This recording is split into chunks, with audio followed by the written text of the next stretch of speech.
Yo, Eazy. What's up, guys? My name is Evan Duvall. This is Eazy Does It. Thank you for joining us. All right, guys. Welcome to Eazy Does It podcast. My name is Evan Duvall. I'm here with Daniel Nguyen and Chisum Pierce, the founders of this beautiful space, Fotohouse. Let's go ahead and give them a round of applause. Well, first off, I want to say thank you for coming on and sharing this space with me. Yeah, we're happy to have you. Yeah, man, and y'all have created something special here. I think moving into, the trajectory that Austin is in right now, it's more important than ever that we have spaces that are willing to host events and parties and allow people to express themselves in a lot of different ways. So I would like to extend a thank you. I know we're all grateful to be here. So great. Yeah, thank you guys all for showing up. Awesome. Well, let's go ahead and start this episode off. Let's go ahead and get into introduce yourselves individually and get into the story of how Fotohouse kind of came to bouts. You can take the lead on that. All right, I'm Chisum Pierce. I've been doing photography professionally since about 2005 and have a lot of education in photography as well, and come from Taylor, Texas, about 45 minutes northeast of Austin, so pretty much local. Yeah. And Daniel. Hi guys, I'm Daniel. Most of you guys know me here. I guess my background was in oil and gas a long time ago, most of my 20s. So being a creative didn't really start until about 2015. Kind of the old corporate guy, realizing that life is short. Right. And you really got to pursue what you really love. And we're really lucky to have this space to really bring all the creatives together. Sure. Yeah, so and Fotohouse is really Daniel's baby. He started it over in Native Hostel. He's probably a little shy about giving himself a pat on the back for that, but I'm really honored to be a part of it and him to have had me come on board as a partner. Right. And we really had a great opportunity after the space that we had built in Native to expand to a more purpose-built space here downtown Austin, still in downtown Austin, and that was really important to us as well. Absolutely, and you express that willingness to host and having the space to do that now is incredible. And I've seen this space transformed a few times already, in the short time that I've known you guys. And I've seen a live band in here, and I've been a part of a product launch, and all these different nights that are coming about, and these industry nights. I think there's a really interesting opportunity here, and I'm glad to be a part of it. But so I kind of want to get into the trajectory of this podcast. For those of you that are new to Eazy Does It, I'm also from Austin, Texas. Originally, I grew up out here. I fell in love with this city. I was in the Navy for 6 years, and I just got home last August. And it was a really interesting time to come back into Austin. And mid-COVID and everything that was going on. But I just knew that, once people started getting back out, that, it was a really important time for people to share space and for that to be intentional and to be of something of value. And I think there's something really interesting in hearing other people's perspectives. And I know that we can all draw a lot of inspiration from that and hearing individual stories. Because ultimately there's a sense of relatability and familiarity in a lot of people's stories, whether it's the shadow work or the highs, the lows. It doesn't matter, if we can start to see each other for who we are and meet each other where we're at, then we can move forward from a grounded place. And I see that in y'all, and that's why I'm excited to see what we can do together, and glad to be a part of it. for sure. But so being a local guy, originally from Austin, I grew up in Dripping Springs, so there wasn't much to do out there. I assume the same as Taylor. Yeah. And so all of the culture was here in Austin. So we made that commute often. Yeah. And so what was that experience? What did you see in Austin? What was the potential? Did you know you wanted to move here? I mean, as a kid, growing up in Taylor, I actually grew up in a town called Thrall is where I went to high school. So it's even smaller, but I like to say Taylor because that's the big town where Walmart is. Yeah. And, we were here, like, as soon as we got a driver's license, every kid in Taylor is driving to Austin every single night, coming to concerts. And that's kind of what got me hooked on photography was coming to Austin, going to concerts, bringing a camera before they started making you have to have a pass for your camera, like I was sneaking into South by Southwest since like 1997. For sure. So yeah. So yeah, I mean, we were just always wanting to be in the city, always wanting to like have a little more culture. I mean, we were dial-up internet and Taylor was like long distance. So Wow. So like it cost money to check your email. That's how so, Dripping was. So yeah. it was easier to just drive to Austin and find out what was happening, Yeah. So absolutely. Yeah, I think how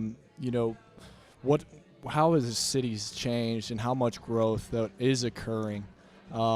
It's inevitable. It's happening. It's coming fast. And so that's why it's so important that, those that know this city and those that are in these industries really have, a strong stand here, and they're using their voices in order to call upon the culture in which they appreciate, right? Because with all of this growth, I think if we just let it go on the path that it is right now without really saying anything, if we're just appreciating it, then it will change. And but if we use our voices and we continue to make spaces and we use social media the way a lot of us do to kind of call attention to that which we take pride in the city and that which we appreciate, the artists individually, or all the different industries and how they're sharing space. And I want to talk about how Native kind of set y'all up and then that move. I know it's been a lot of work. Yeah, it definitely has. I think every photographer, their true dreams to have a studio. I mean, You can ask anyone. And I was in a very lucky position in the sense of manifesting it for so many years.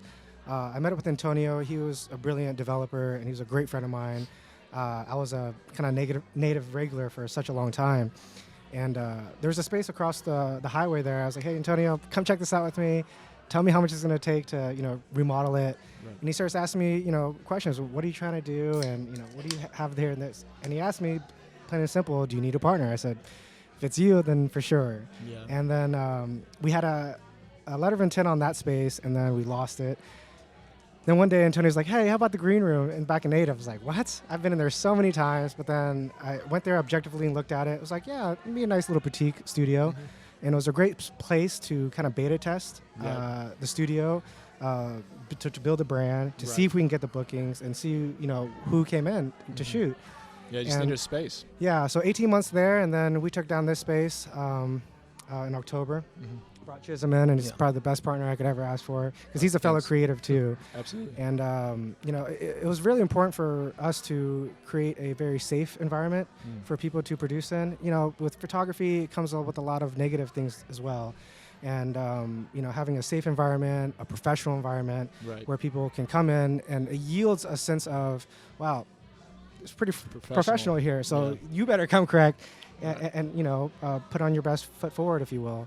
Perception is reality. Yeah, exactly. Yeah. And, I think when you get to a certain age, you feel an obligation. I think a lot of people forget a role in life to be a mentor, and if you're at the space and time, you can't forget, like, there's younger photographers and videographers are inspiring.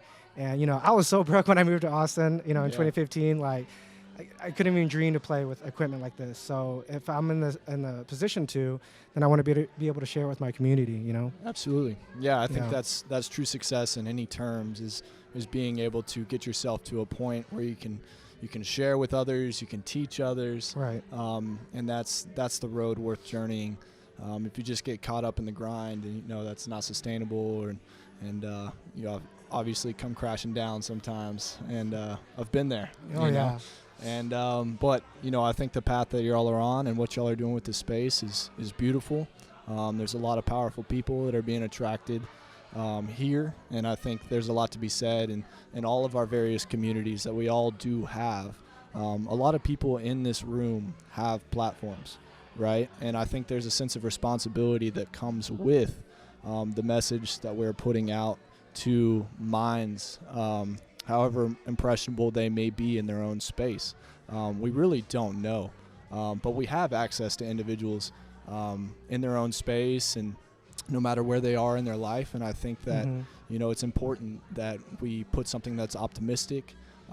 We call to those individuals using these different platforms or different uses of technology in order to access people. And then hopefully my goal is to get everybody together, face to face, eye to eye, because that's where the true magic happens. And that's where you see those ripple effects kind of go out. This may be, it's a lot of work putting on this event weekly. Yeah. Understand I'm doing weekly events myself, and there's always something going on, but the ripple effect of that is fulfilling in itself. And you see other people start to pick up the trades or introduce the technology. And if there's any podcasters in the room tonight that want to use their platforms or introduce this technology and share space with those that are following their platforms, I think that's an incredible opportunity to do so. So I want to thank you guys for once again. Thank you for coming, man. Yeah, absolutely. Sharing the space and introducing something that's new. Yeah, and I think that's kind of what we're doing with Fotohouse is we're trying to educate people that this can be a space that's used for so many different types of platforms, so many different types of art forms. We're a creator space, not just a place for photography. We can do so many things in here, and that's why we're doing this round of industry nights, and started with music and local brands and ad agencies, and now tonight podcasting, and then we have film industry, and then next fashion, and then tech. So there's just so many things you can do. All very important industries, and they really can shape a city, especially when you have people that are passionate about what they're doing and trying to share that. There's going to be people that are, watching that, and they're going to think of how they can share, how they can show up in the world and hopefully inspire people in that way. I've been showcasing art at my events, and just it's simple. We want to create the space where individuals can do what they love. It's as simple as that, and other people are going to see that, and they're going to go, oh, maybe I could do something like that too. That gap, that void between whatever life they're living, whether they're happy or not, and this creative pursuit, it's not as big. It just takes a leap of faith for a lot of individuals and a supportive community. That's what a lot of creatives have, is they've had mentors, they've had individuals that they've followed or were aspired to be like, and they kind of learn the ways just through watching and observing. And I think all of us are doing that all the time. And like I said, there's a sense of responsibility that comes with that, and you mentioned as well, doing that with integrity and in a professional environment. And I mean, that's going to lay down the roots and the blueprint for successful industries. Yeah, I agree. For sure. Beautiful. Yeah. Well, what's on the horizon for Fotohouse? What's next? Well, tomorrow morning at 7 a.m. we have a corporate buyout with Dell Computer. So you got that fresh paint down. Exactly. Yeah, so we've cleaned up quite a bit for tomorrow already. We're anticipating a little bit of a cleanup tonight as well, but we're really excited for that. But we're really happy to be getting these big clients like that coming in. Yeah. And but as well, like that's part of this thing of like we want to have education here as well, so people are not scared to come use this equipment. We do want to like help and mentor and teach people how to use this stuff so that they can do it themselves. And so, Dell's a huge thing. We have, people, Pizza Hut coming through in a couple of months here, yeah, or in a month here. One of the wonderful when things are they coming through? Not soon enough. Yeah, one of the wonderful things about having a studio is all the creatives that come through here. I really have my ear to the, the pipe, whatever they say, the pine pipe anyway. All the creatives that come through here, I get to see what kind of projects they're working on, from music videos, rap videos, to model shoots, to actual full-blown commercial corporate people. And the context we've been making and just watching their production, it's really wonderful. Yeah, and you continue to learn in that way. absolutely. And you meet all awesome, creatives. But the future of Fotohouse, I think we're really lucky to be in Austin. I think this is a growing city, obviously, and everyone's coming from LA, New York, etc. My dream is to have a location in Miami, New York, Los Angeles, Chicago, Mexico City. So Fotohouse can be a brand, widely outside of just Austin.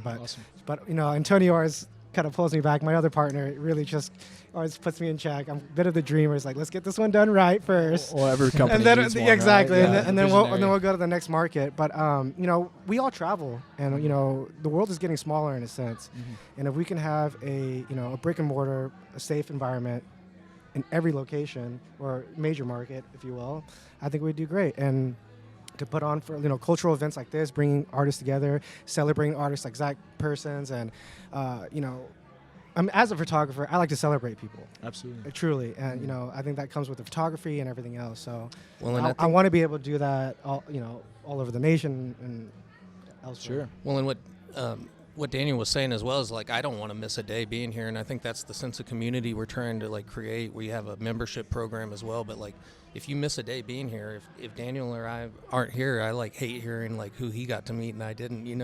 That's how fun it is to be here. Every day, I want to be sitting in that chair over there, trying to edit my photos, even though sometimes I get sidetracked by all the distractions. It's wonderful though. People come in and out, and we have a lot of fun here. I don't think I would be doing this if I didn't have fun. I mean, we joke around. The only rule of Fotohouse, there are no rules. I like people to come here and have fun and just be themselves and be creative and be inspired and do what you really want to do. A lot of times people come up to me and the conversations that I have with them, they ask me questions that they need for themselves. And maybe they're a corporate guy or whatever the case is, and they just hate their jobs. And they have a side gig and things like that. And I'm no one to give advice, but if you truly want to pursue that creative side, just do it. Bucket. Yeah, you gotta fucking leave. You gotta take that, burn the boat. Exactly. You gotta harness and foster your talent or whatever you want to do and give it your all. Yeah, and surround yourself with people that got you. If you do fall, but it's gonna take that. It's gonna take that leap of faith. But and one thing I like to speak about on when we have space full of creatives is that we get so much motivation and inspiration from each other. And whether it's other photographers or artists, we're always learning new techniques, new approaches, new ways of doing things. And I'm sure at the helm of this space, you get to see people interact in so many different ways that your minds are probably just exploding with ideas of what you can do with your space. And that's got to be a really gratifying place to be. Yeah, no day is the same, I can tell you that much. Yeah, that's for sure. That's for sure. Yeah, well, we don't want that. No, we don't want to get too routine. I think a lot of us know that well. Yeah, so we want to break up those boxes, break up the routine, and continue to show up and continue to grow and continue to learn and never really get to the point where, we think we've mastered it all. And I think that's what the impression that I get from y'all creating this space is that you not only want to host events, but you want to continue in a path of education and showcasing and celebrating people. And anybody can do that in any industry. And, if you don't have a space yourself, then, talk to people that do.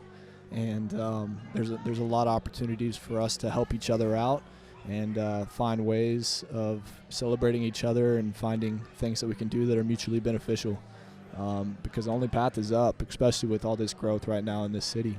Yeah, and I think that's what the photography industry is feeling in general right now is we all need to adapt to the fact that everybody's got to be able to do video, photo, augmented reality, even whatever. You need to have all these tricks in your bag or know someone who can do it. Right. And that's kind of one of the great things about this space and what we're doing, I guess, with Fotohouse is trying to make a space that's for all of those types of mediums as well, and we're kind of taking the old dog and teaching it new tricks, right.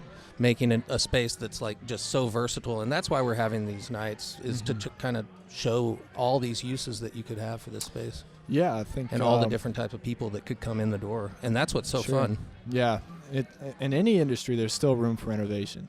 this room is growing. There's still things that are happening, especially with the introduction of technology. It just blows my mind what we're capable of doing now. And you got to hop on that train or you're going to get left behind. But I think that's inspiring to a lot of us in this room, is that there is still room for innovation. And listen to your intuition, listen to what directions you feel called towards, and take that leap and stick to it. Establish yourself, own your space, right? We don't get to the top by doing what other people are doing, right? We have to be pushing that status quo. And hopefully, if that resonates with y'all, and I would love to have that conversation on the side anytime.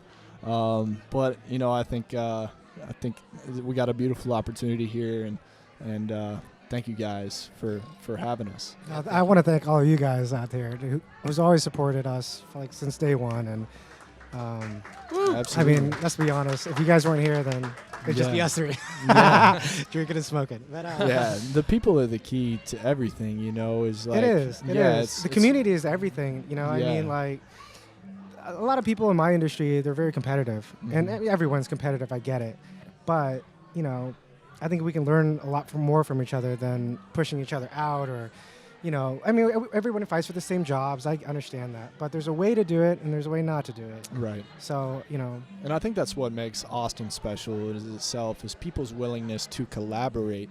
I've lived all over the world, and a lot of places I've been, people are just using each other, stepping on each other's backs to get theirs, And it never felt right to me because I knew what home felt like, and I'm not partisan too much, to that, but I think it's an interesting dynamic that we have here in Austin, especially right now. I don't know if it's increased awareness after these quarantines or what, but people are very present, they're very clear, and I think that we need to act on that now.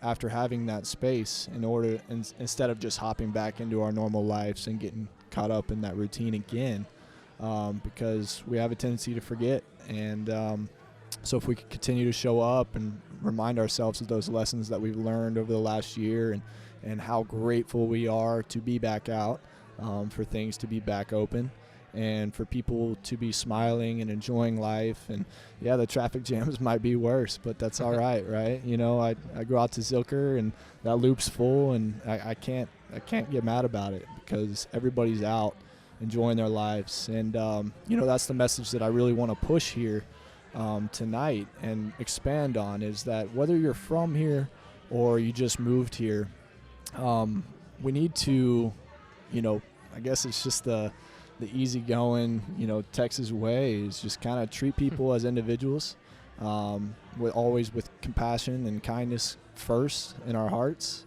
Try to really see people as they are and let them be that, because people have been coming to Austin for generations to escape whatever lives they had, whatever,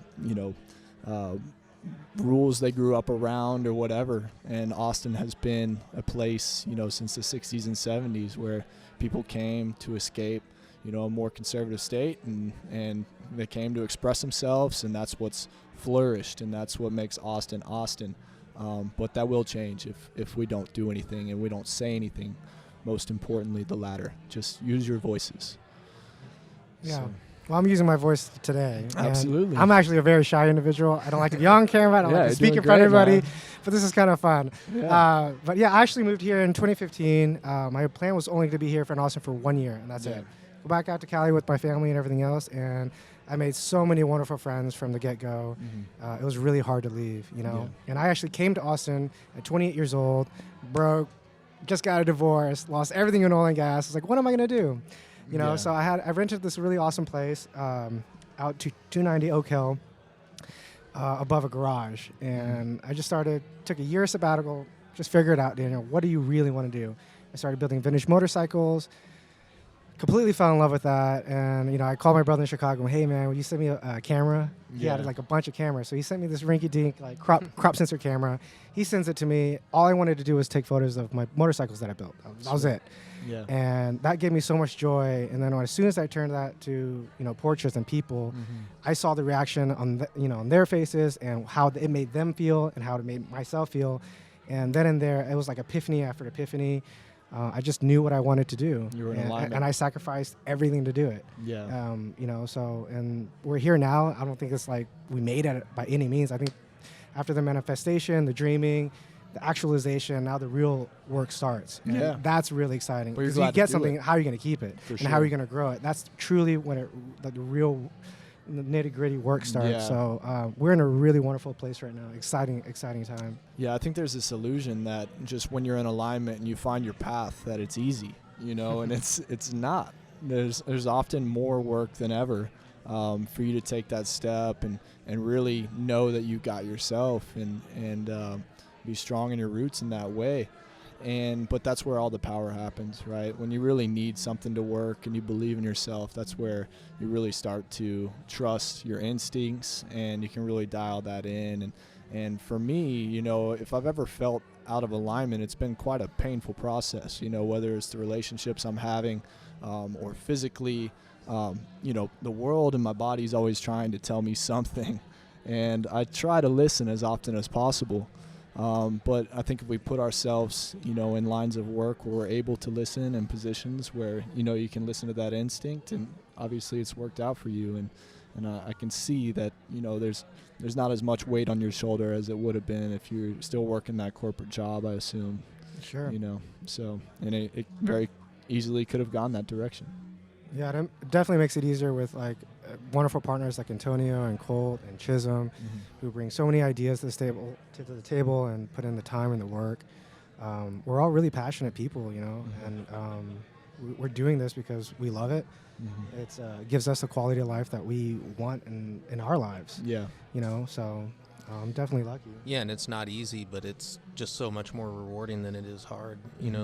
The tough times, and of course, starting any business isn't easy, Right. But throwing a party every 2 weeks isn't easy either. So. Yeah. But it's a lot of fun, guys. It is fun. Drink up.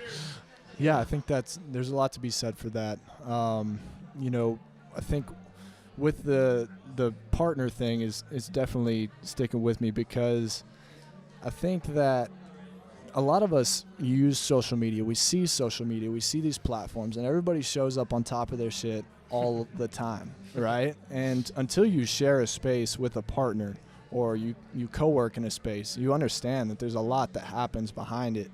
There's a lot of teamwork that's needed. You have to talk to each other on a real level, and you got to stay grounded. If we just view everything like these platforms are built, where everything's glamour shots, everything's the best photo, everything's the best, then people can see this unrealistic idea of what it means to be an entrepreneur or an industry leader or whatever you're in. And so that message needs to transform these spaces. We need to show the behind the scenes. We need to show how things are made. We need to show the struggle. We need to talk on a real level with each other about, how we're holding up or whatever, because that's what's really going to inspire people to do something that's obtainable instead of just dreaming, right? There's a lot that happens between, feeling called towards something and then actually living out your dream. But if we're just surrounded by people that are living out their dreams all the time on these feeds, then there can be quite a gap between what's realistic and what's obtainable, and how lost we feel. I think everything is attainable. Ever since I was a kid, sure. I knew that anything that you really wanted, it's tangible. How do you think that person did it or that person did it? Yeah, that's good. That's a good trait. Question yourself. Don't question yourself. It takes a lot of dedication and perseverance and all of the things that your parents would beat into you. Yeah. Those things were definitely taught from my father. Yeah. And it resonated with me in my adult life. Yeah. And it took a long time. I'm glad you had that. But I know a lot of people that don't. They're always questioning everything. They're always not sure. Insecurities come up first. Yeah, for sure. And so they stay quiet. And, I think that's the movement of using the words like people need to feel seen or whatever. That's just simply showing up in that way, right? Where if someone needs to express themselves, you see in Berlin where it's street art, or like people need to express themselves. As a matter of fact, that's what makes them human. So if we can show up to our friends that way, our family members that way, and just create a safe space, like like you're saying you do here, it's a very realistic way, and we feel that tonight. And I think that's what we'll close up with, man. I think. Yeah. Well, I was just going to mention too, like I feel like a partnership's like a family, you can't pick your family, but we picked each other as partners, and now it feels like family because we do see each other through all those hard and good times and like the highs and the lows every single day. Yeah. And we know that each other are there to like have each other's backs. So that's just an amazing thing here. And, we're hoping to bring that to everybody that is either a member or just comes in the door the first time. Yeah, from our clients or customers or friends and people who want to come create here. I mean, it's going to be a long-lasting relationship, Beautiful. It's not about money here, obviously. It just isn't. I mean, he and I are both creatives. Yeah. And we're doing this for the community, truly. As long as that's sustainable. Yeah, absolutely. Yeah. And we'll make it sustainable. That's not a problem. For sure. But, it's an exciting time, Cool. But if you guys, I know a lot of people out here, you're doing your thing and living out your truth. Just don't stop. Don't let anybody say anything to you about anything. Yeah. Get rid of anything. They don't know anything. You know how many people told me I couldn't do this and did that and this? I mean, my motorcycle friends were laughing in my face. I was going to be a photographer, right? But, Yeah. But, yeah. Yeah. Just take that time. Create that space in your life where you can get quiet and really listen to your heart and feel which direction you feel called towards. And, if you got to surround yourself with different people, if you need support, then I would say this is a good place to start. Look to these individuals that you're meeting tonight. And, I think that's what's so beneficial about these different spaces is that we have the opportunity to meet people that we wouldn't normally interact with. So if you feel called to speak to someone tonight and introduce yourself, please do so. It's really important. That's where the magic happens in this city. There's a lot of people that are very good at what they do.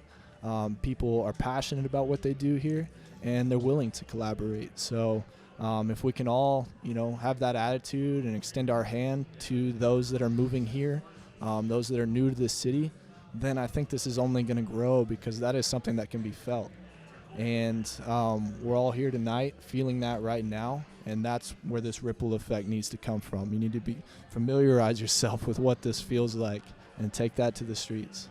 And Evan, I did want to mention we have a really great next person coming on who's going to be talking about human trafficking, and like that's part of what we want to do with this platform is be able to elevate and give a voice to things that we believe in, and that's part of why we started Fotohouse as well. Excellent. And so we're really happy to welcome Dr. Marlene in a moment here. So don't take off your headphones. Get ready because she's going to be really mind-blowing, and I think that everybody's going to love this. So thank you. Round two. Awesome, Evan. Hey, thanks so much, man. Yeah, thank you guys for coming into the Fotohouse. Chisum. Thank you, guys. All right, we got our next guest, Dr. Marlene Carson. Yes. Welcome. Yes, thank you so much. Thank you for coming on. I'm ecstatic to have the opportunity to sit here with you and to use my platform to continue to share your story. And I'll let you introduce yourself. Thank you so much. I am Dr. Marlene Carson. I am a SurThriver of domestic minor sex trafficking. And most people say, what is a SurThriver? Well, I survived sex trafficking as a teenage girl.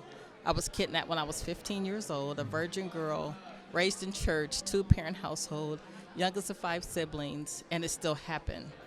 But I thrive in business. And my mission and mandate is to help others that have gone through the same experiences revive their dead dreams, visions, and purpose. Absolutely love this space because I think this is what it represents. For sure. Yeah, I think we all have unique opportunities here. We all have ears and eyes on our platforms. And to use those platforms to attach a genuine message and someone that's trying to step up and serve is really important. Yeah. And I want to thank you for having the courage to do so. And you're going to impact a lot of lives. But there's something in your story that just sticks out to me, and it's not easy to put yourself out there into the light. It takes a lot of work.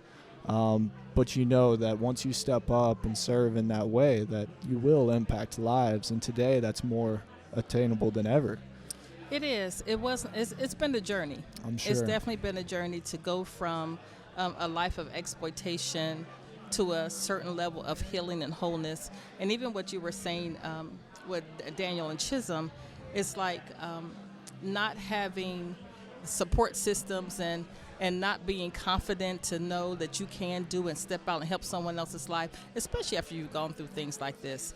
But the one thing that I've realized is that we overcome when we help someone else.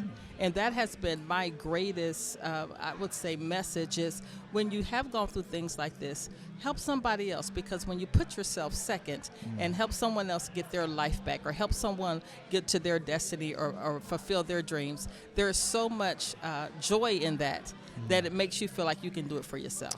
Yeah, I think for me, I always say pain has been the ultimate teacher. Yes. Especially in that sense of stepping up and serving from a genuine place. And I think there's no reason that we would experience something so harsh or painful if it wasn't to express it and share it and hopefully help somebody out, because there is this tendency to isolate through painful and traumatic experiences, and all of us have our own timelines and stories and backgrounds, but encouraging one another to be a little bit more vulnerable and to share your story. There doesn't have to be this game of comparing my pain to yours or my trauma to yours, or thinking that my trauma doesn't matter. Someone will resonate with that. There's somebody, if we're on a platform, whether it's podcasting or social media, then you can reach people. Like we started this podcast talking about, was that you can reach people in their own space and may be caught in a low or a rut. And they may be on their phone and they may be looking for something.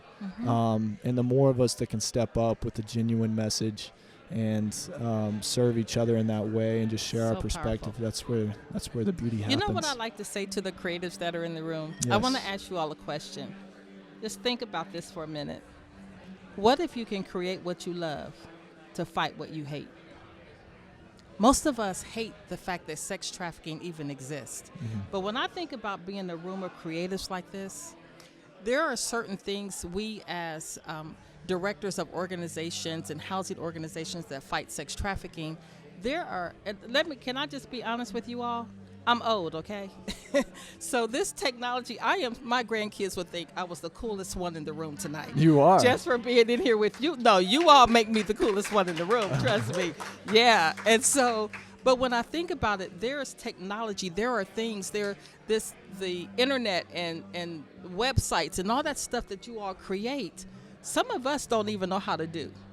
But it would just take something that, for you all to create something, a message, to get it out to the world that can resonate with someone that's going through trafficking, that resonates with someone that may want to help someone that's going through trafficking. Those are things that we can't do. So I just want you to think about, what if you all can do what you love, create what you love, to fight what you hate, which is sex trafficking? Well, we can, and we are. Yeah, absolutely. This is something powerful about sharing space, and there's always opportunity to serve on whatever level that is. And so if you have eyes and ears and attention, then like I said, there's a sense of responsibility that comes with that.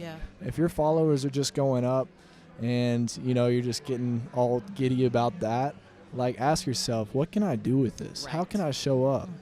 If I have those eyes and ears, who can I have on that has a powerful and unique message that needs to be heard, such as yours? Thank you. And it wasn't hard to accept this interview, and those opportunities will fall into our lap if we're looking and our heart is open to them. And I assume that you operate on the same level. I see that in you. Absolutely so. Absolutely. So I absolutely love creating spaces, and something that Daniel said, safe spaces. All spaces aren't safe. No. So to create a safe space for someone else to be able to live, grow, and thrive is the absolute best. So I want to tell you all about a space we just created in Ohio. We just acquired a 32-bed property for victims of sex trafficking. And the property, while it is a safe space, is really all about education and entrepreneurship. Research has told us that those are two things that will help abolish sex trafficking. Empowerment. Empowerment. Empower people. And so someone asked me when I was coming here, why are you going to Austin and why Texas? So there are victims of sex trafficking that are here that we needed to get out of Texas. And they needed to go somewhere safe. They needed to come away from their environment. Back into their communities. Absolutely so. Absolutely so. And so coming to Ohio, while we are in Ohio, our heart for victimized women knows no boundaries whatsoever. We take women literally from all over the country. But Texas has been a place where there has been, I actually sit on the U.S. Advisory Council, and another one of our council members is here in Texas as well. Matter of fact, 2 council members are here in Texas. And the impact that we have been able to make, your legislation, your laws are about to change because what we have been able to do in Texas. So I am absolutely delighted to be sitting here in Texas today. Puts a lot of pride in my heart. Yeah, Happy to hear that. Yeah. And I hope we continue to show up that way. Absolutely so. Those that are from here or those that are moving here. What I've really realized is, from a young age, I joined the military at like 18 or 19 in boot camp in order to serve my country. And I realized that, my ability to serve on that level wasn't what I thought it was. But thank you for serving. Yeah, no. Still, yeah. Thank you. I'm glad it's over. But anyway, coming back on a local level, I realize how much power we have through serving community. Yes. Where you have the ability to have your feet on the ground and meet people and shake hands and meet people where they are eye to eye. That's what's really, beautiful about these opportunities is learning people's stories and really getting a feel for what they need instead of just interacting through, these devices. Yeah. So one of our needs at Rahab's Hope of Ohio, we created a campaign called Pieces of a Dream. We realized that survivors and victims alike come to us and they either have lost their dream or feel like their dream is so broken that it will never come together again. So we created a campaign called Pieces of a Dream. And the Pieces of a Dream campaign is where donors can donate $1,000 towards a victim's dream. When you donate that $1,000, you get a puzzle piece. Either you can get it or we'll design it for you.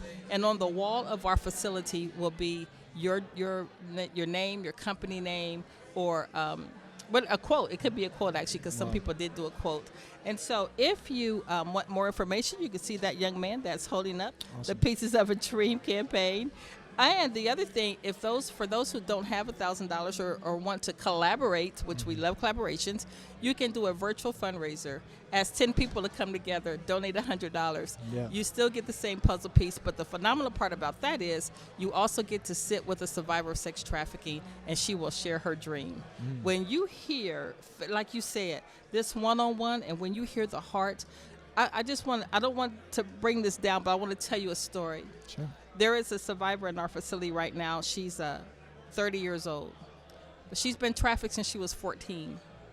When she came to us, I asked her to see her ID because I did not believe she was 30. Her body looked like she's about 12. Yeah. And you can tell the abuse, you can tell the trauma, you can tell she's just been stagnated in her life. But what we did, like the first 3 or 4 days we were there, is just amazing to see how she's evolving. And all we did was created a safe community. We ain't doing anything special. Yeah. It's really nothing special. You know what I'm saying? Yeah. We just gave her some love and a safe place where she can think again. She can get her life back again. And it's been just absolutely amazing. There's another girl that came to us when she was 19 years old. And when she came, the caseworker for her case literally told us not to invest in her. Said she was a throwaway. I didn't realize that was a government term. She'd probably been told that her whole life. Her whole life. A lot of forms. But can I tell you, you all can look her up. But she's done many interviews. 14 months later, she graduated valedictorian of her high school. Wow. But the awesome part about it, I remember the day she called me. She said, "Miss Marlene, I'm in trouble." And I'm like, "What did you do?" She said, "I graduated." No, she said, "I'm a valedictorian." And I said, girl, that's a good thing. She didn't even know what it meant. She literally did not know what it meant. But just some amazing stories of the transformation of these lives. And even for my own life, in April of last year, I was appointed by then President Trump to be on the U.S. Advisory Council on Trafficking. And you would have never been able to tell me that my life would have evolved to being trafficked, to now educating and making recommendations to government on trafficking. It's absolutely amazing. Yeah, and there's been a lot of work done in the last few years. Yeah, thank you. A lot of progress in that road, and I think that's the introduction of technology. And Absolutely, really so. being able to reach Absolutely. people when they feel the most lost, or to know that there's somebody out there that does care. And for people like yourself that give us a voice. Sure. They always say that we have the voice for the voiceless, be the voice for the voiceless. I always kind of want to give some resistance to that because we have a voice. You do. We do have a voice. A very important one. It just needs to be heard. Amplified. Absolutely. Absolutely so. Absolutely. Yeah. Yeah, I think I'm incredibly grateful Thank you. to do that today. And I saw that there was the pamphlet in the back. Yes. So if anybody would like more information of how to follow or support their platform, please do so. This is your call to action. Yeah. Thank you so much. Sure. Yeah. Well, I think, is there anything you want to say in closing? No, I just want to ask you again, what if you can do what you love to fight what you hate? Thank you for this time. Thank you, Chisum and Daniel. Thank you for creating this space. Absolutely. I really enjoyed being here tonight. Yep. And then if you do you want to say your social media? Sure. It's Join the Switch. Join the Switch. Beautiful. Or Peerpreneur. You can also find us on Instagram at Peerpreneur. Cool. Yeah, and I'll put all that in our show notes and everything and make sure that y'all's message is heard. So Thank you so much. It's great to meet you, Marlene. You as and well. Thank you, everyone, for joining us. Thank you. Right. Out.